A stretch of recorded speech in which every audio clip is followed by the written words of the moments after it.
میرے بھائیوں، پردے میں سننے والی بہنوں اور بیٹیوں، میں آپ سے پوچھنا چاہوں گا، کیا اپنے ملازمین کو آپ گالیاں دیتے ہو؟ کیا ان کو مارتے ہو؟ کیا ان کا حق مارتے ہو؟ یا اپنے گھر میں یا اپنی فیکٹری میں یا اپنی دکان میں یا تمہارے پاس ملازمت کرنے والی جو خواتین ہیں، مسلمان ہونے کے سے سوچو تو صحیح، کیا اس کے اوپر گندی نگاہ تو نہیں کوئی رکھتا؟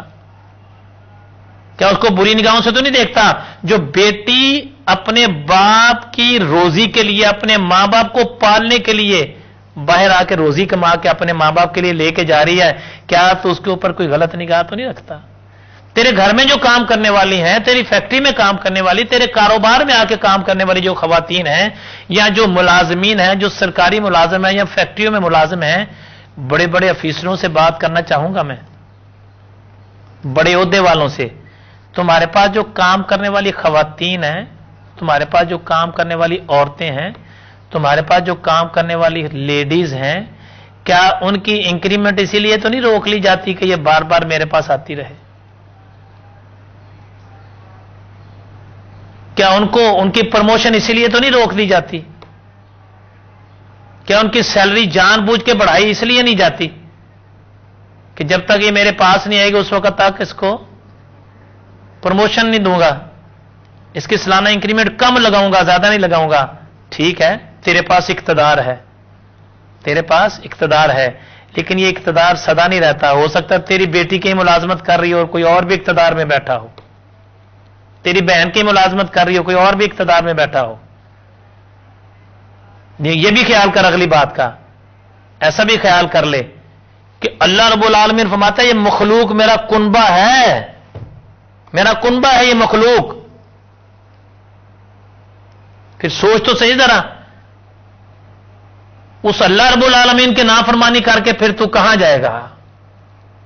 یا کسی کی مدد کر کے، کسی کی مدد کر کے رمضان میں کسی کو سالانہ انکریمنٹ دے کے، کسی کو پروموشن دے کے، کسی کی مدد کر کے، تو کیا پھر سارا سال اس پہ گندی نگاہ تو نہیں رکھتے؟ دونوں باتیں علیحدہ علیحدہ ہیں۔ یا اس نیت سے کسی کا بھلا تو نہیں کیا جا رہا کہ اس سے اپنے نفس کی تو آگ بجھائے گا؟ میرے بھائیوں، میں آپ سے گزارش کرنا چاہوں گا، پردے میں سننے والی بہنوں اور بیٹیوں، گزارش کرنا چاہوں گا، میرا اللہ جو سارے جہان کا مالک ہے، ساری روئے زمین کا، سارے جہانوں کا مالک ہے، وہ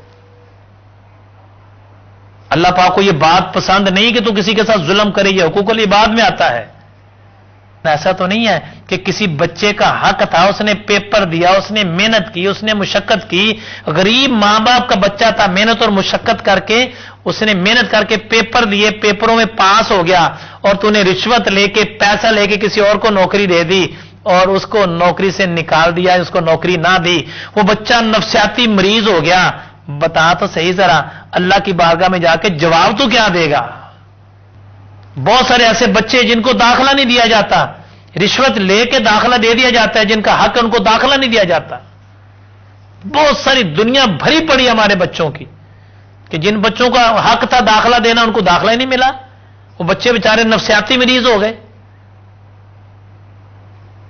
اور پیسہ دے کے، سفارشیں دے کر اور پیسے کے بل بوتے پر جس کا حق نہیں تھا اس کو حق دے دیا۔ قیامت والے دن تجھے جواب دینا پڑے گا اس بات کا۔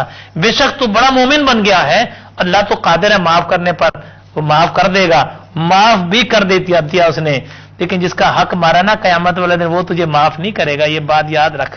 کریم آقا علیہ الصلوۃ والسلام نے ارشاد فرمایا، میرے اور آپ کے نبی صلی اللہ علیہ وسلم نے ارشاد فرمایا کہ جو بندہ کسی سے مزدوری طے کرے اور مزدور اپنا کام مکمل کرے اور پھر مالک اس کی مزدوری نہ دے، فرمایا قیامت والے دن اس کا کفیل میں ہوں گا، اللہ کی بارگاہ میں اس کا کیس میں دائر کروں گا مزدور کے حق میں۔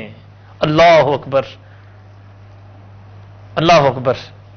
اللہ کی بارگاہ میں گزارش کروں گا، اللہ اس مالک نے اس مزدور کا حق نہیں دیا۔ ہم ملازموں کو انسان ہی نہیں سمجھتے، اپنے متحد کام کرنے والوں کو انسان ہی نہیں سمجھتے۔ نہیں میرے بھائیوں، ہم مسلمان ہیں، اور جو شخص ایسا کرتا ہے یاد رکھیں اس کو زندگی میں سکون نہیں ملتا، یہ بات پڑھی لکھی ہے، زندگی میں سکون نہیں ملے گا اس کو، نہیں نہیں نہیں۔ جو کسی کے ساتھ ظلم کرتا ہے، ساس ہے، اگر وہ اپنی بہو پر ظلم کر رہی ہے تو یاد رکھو اس کو سکون نہیں ملے گا،